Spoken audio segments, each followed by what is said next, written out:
வரைஞ்ச படம். பனைமரங்கள் அடுக்குறாங்க, கடல் தண்ணியை நல்ல தண்ணியா மாற்றி கொண்டு போறாங்க.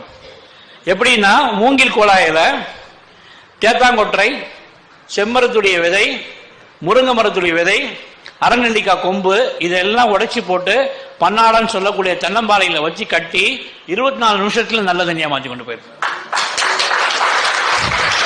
இதை பத்தி நம்பிக்கை நம்ம கிட்ட இல்ல. தாரைடல் ஒருத்தர் எழுதுறாரு. தாரைடல் அர்ஜென்டினால இருந்து இங்க பெருவுல இருந்து வராரு. அவர் எழுதுறாரு, இந்தியர்கள் சில முக்கியமான விஷயத்தை பயன்படுத்தினாங்க. இதை வச்சுதான் ஒவ்வொரு நாகப்பட்டினம் போய் குற்றாலம் போய் ஒவ்வொரு ஊரா போனப்பதான் தெரிஞ்சது. இதை பயன்படுத்தி தான் நாங்க அந்தமானுக்கு போறப்ப, இதே மாதிரி ராஃப்ட்ல போறப்ப 4 நாள் நாங்க வெறும் கடல் தண்ணி தான் குடிச்சிட்டு போனோம், ஒண்ணுமே அவ்வளவு. இப்ப அதை தான் பாண்டிச்சேரி யூனிவர்சிட்டியில ஒர்க் பண்ணிட்டு இருக்காங்க. டீசெலினேஷனுக்கு கடல் தண்ணி நல்ல தண்ணியை மாத்துறதுக்கு பழைய மரபு முறையை பின்பற்றுறாங்க.